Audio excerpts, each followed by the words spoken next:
Pay attention to that screen. Problem is I was looking at this screen, and this screen was right. That screen was not.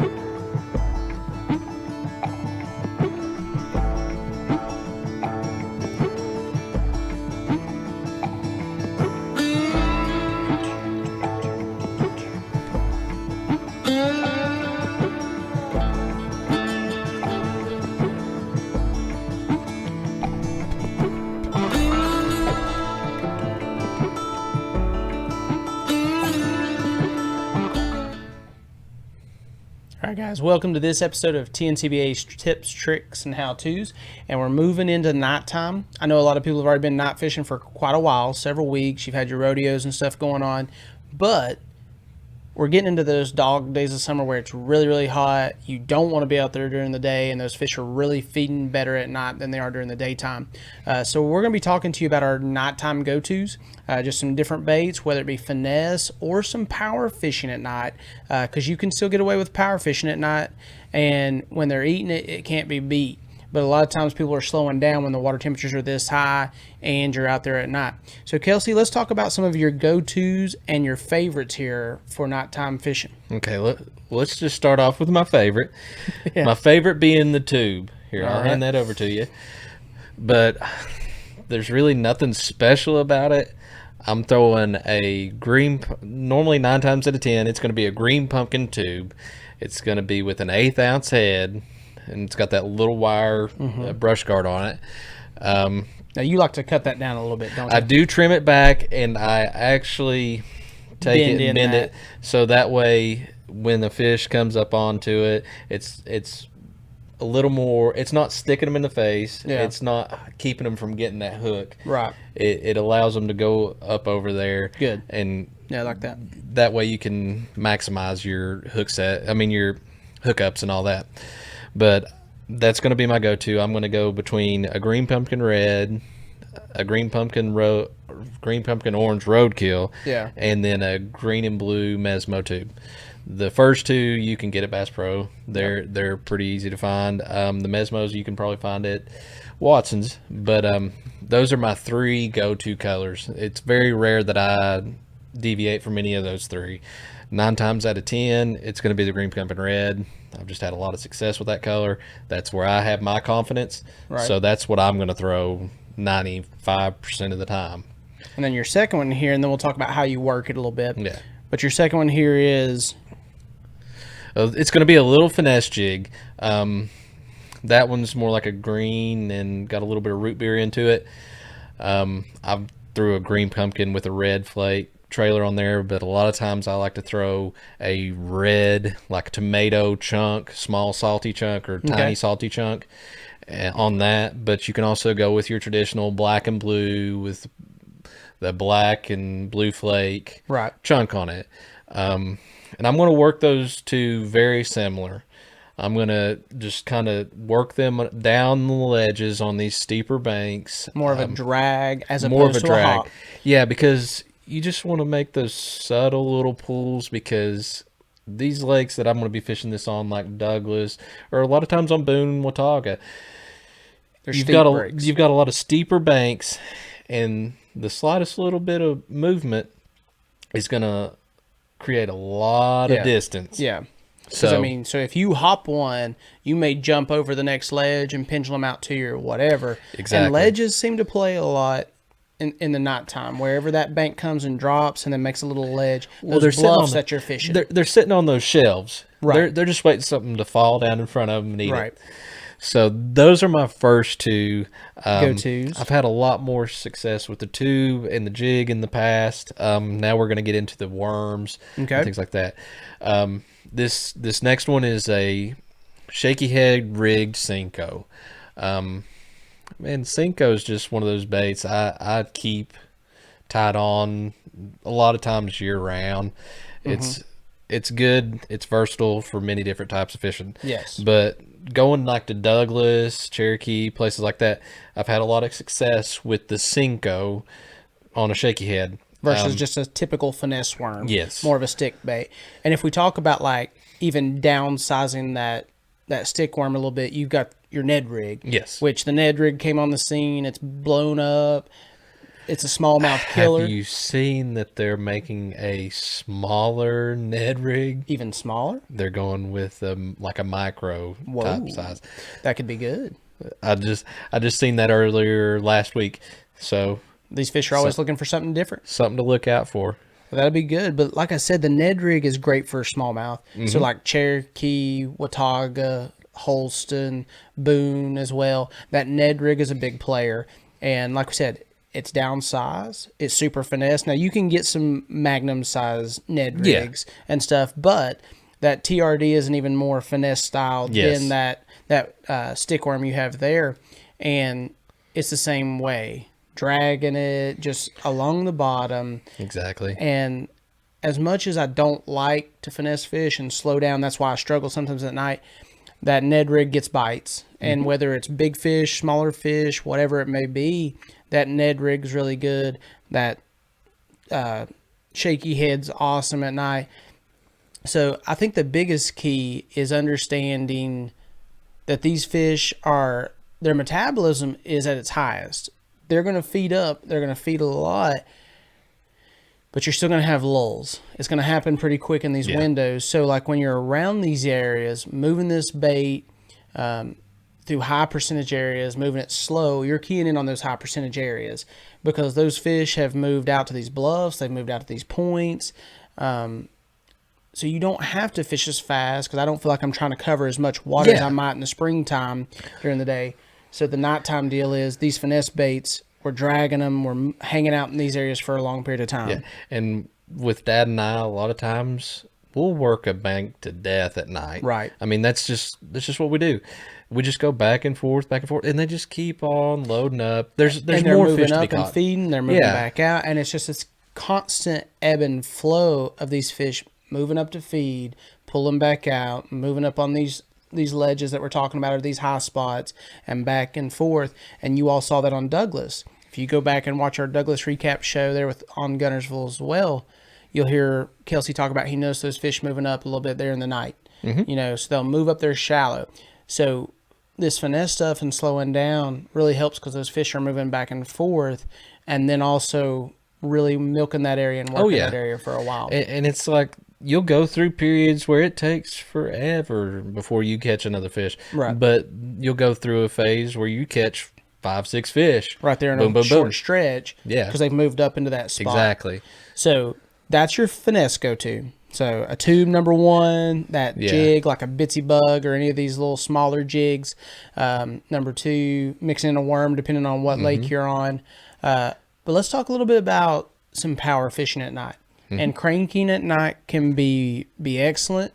It's one way to keep you a little bit more in tune, awake a little bit. You're not slowing down so much, filling the bottom. And if you feel like you need to cover a lot of water, it's a good way to cover water is nighttime cranking.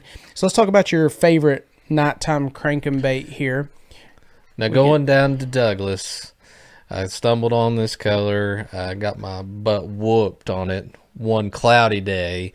And then I got to thinking, you know, I've done some nighttime cranking on Boone, throwing like a black and blue flake, Norman deep little end.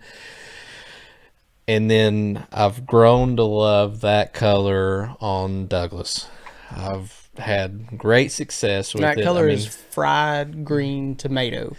It is a very hard color to find. They don't make it anymore. But I've had a lot of success with it. And really, I stick with the Normans when I'm throwing my nighttime crankbaits because they have the colors that I like. Right. So like tell me this. Do you change... I have found myself where, like, during the daytime, sometimes it'll be more of a burn it situation. Yes. Situation.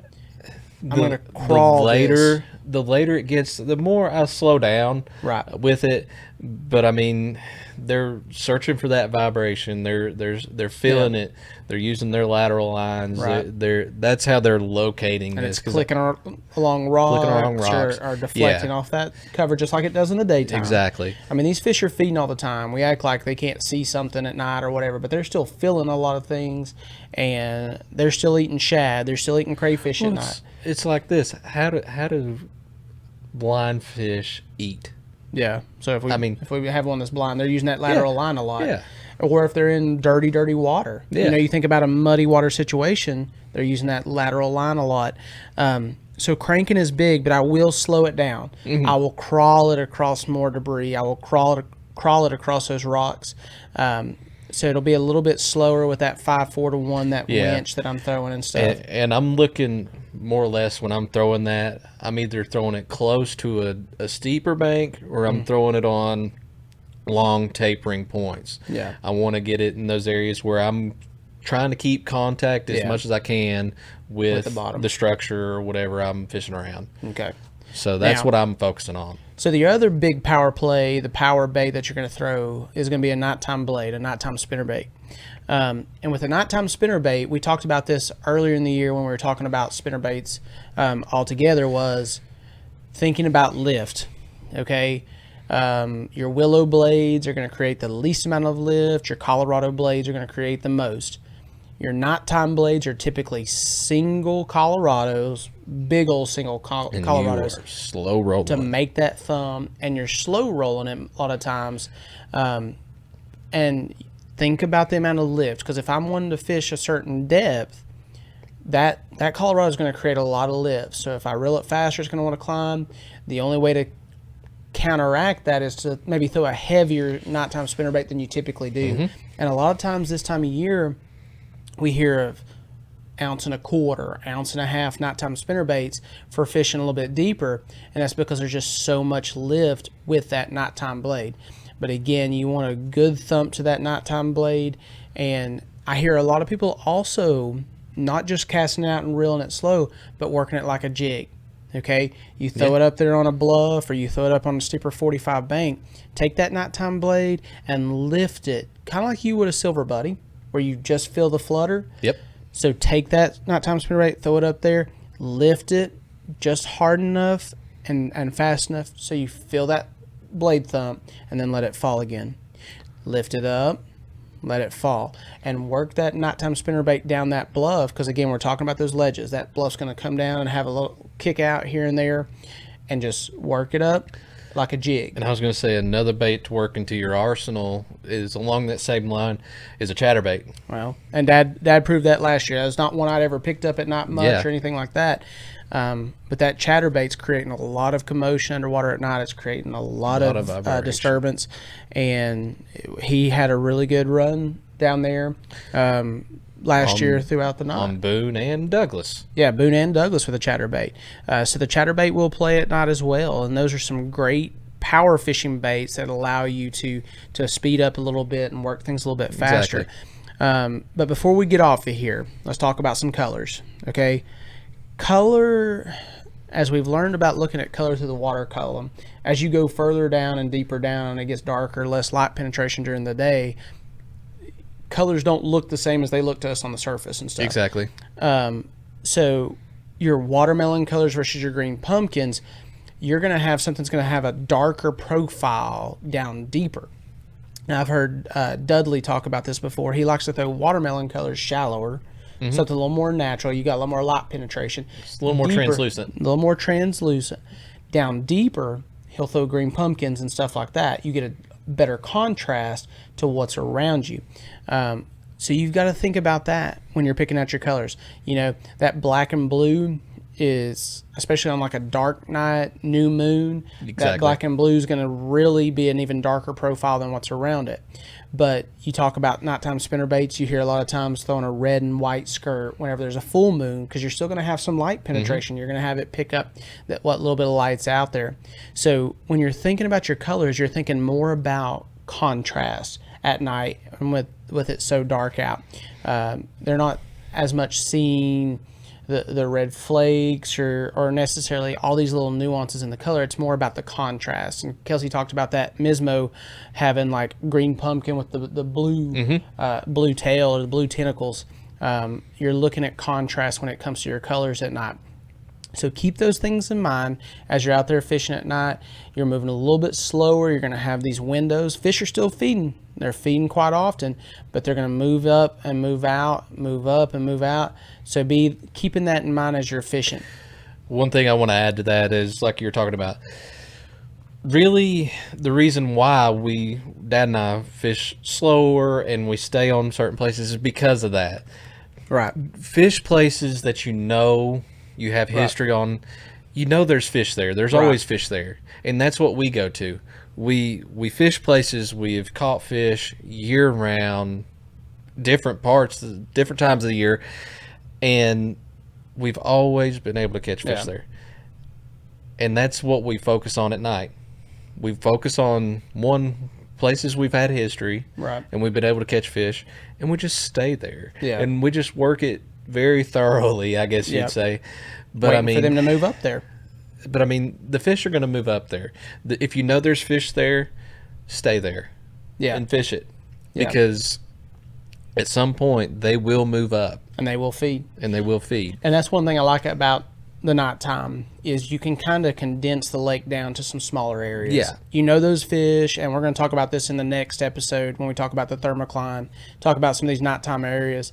But you know those fish are coming out to those spots, those summertime areas, and you can kind of condense the lake down to those high percentages and slow down there and work those very thoroughly.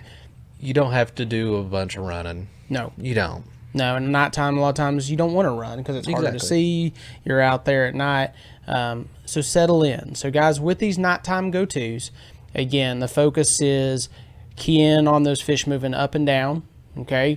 Those fish are going to move up into those shallows to feed, and we're talking 5 to 10 foot of water, sometimes even less than that. Have you some finesse baits to work? Have you some power fishing deals? If those fish, maybe you got some wind that night, you got the right conditions, they might be eating a spinnerbait, they might be eating a crankbait. But again, change it up a little bit, but have these go-tos. You're going to be working them a little bit slower, but also make sure you've got all the other pieces ready to go, guys. Your lights, your black lights and stuff, your fluorescent line. It's going to help you out a ton out there at night. But we hope these go-tos help you all out. And guys, we'll see you on the next TNCBA's tips, tricks, and how-tos, guys. Take care.